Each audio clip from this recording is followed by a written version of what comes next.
Rhymes and Stories with Meenakshi। एक समय की बात है, घने और रहस्यमय जंगल के बीचों बीच एक ऐसी जगह थी जहां जाने की हिम्मत कम ही लोग करते थे। वहां के ऊंचे ऊंचे पेड़, घनी झाड़ियां और अजीबोगरीब जीव जंतु उस जंगल को एक अनोखी दुनिया बना देते थे। जंगल के सभी जानवर आपस में मिलजुल कर रहते थे, लेकिन वहाँ एक रहस्य छुपा था जिसे केवल सबसे बहादुर और बुद्धिमान ही खोज सकता था। एक दिन सुबह सुबह एक जिज्ञासु बंदर, जिसका नाम मीको था, पेड़ों पर झूल रहा था। उसने एक अजीब आवाज़ सुनी, एक धीमी फुसफुसाहट जो हवा के साथ बह रही थी। यह आवाज़ जंगल के सबसे ऊंचे और पुराने पेड़ से आ रही थी। मीको के दोस्तों ने उसे उस ओर जाने से मना किया कि वहाँ जंगल में आत्माएं रहती हैं, लेकिन मीको वहाँ जाने के लिए उतावला था। मीको, जो आवाज़ हवा में थी, उसका पीछा करते हुए घने पेड़ों और बहती नदियों के पार पहुँच गया, जहाँ वह एक बहुत पुराने बड़े पेड़ के नीचे खड़ा था।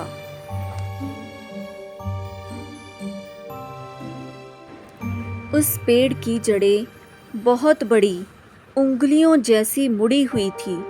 उसके पत्ते एक अजीब चमक से दमक रहे थे।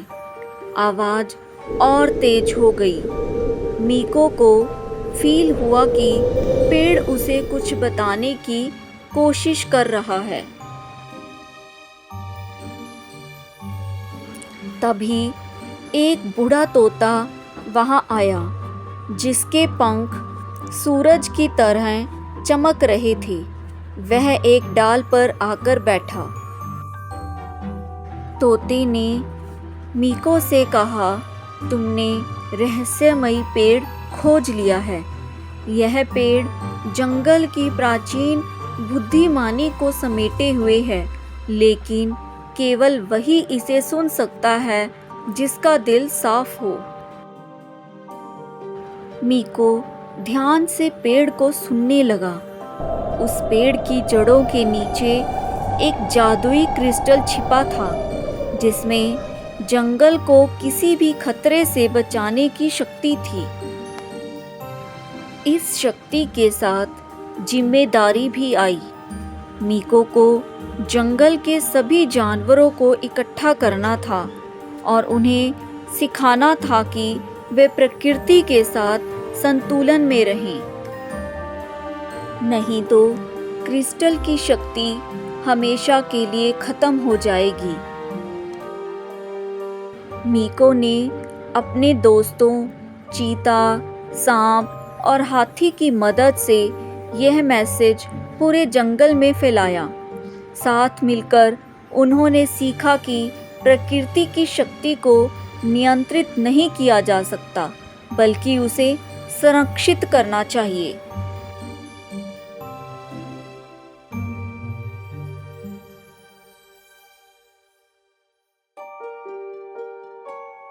इस तरह जंगल का रहस्य फिर से सुरक्षित हो गया, जानवरों द्वारा संरक्षित, जो अब समझ गए थे कि प्रकृति की शक्ति का सम्मान करना ही सच्ची समझदारी है।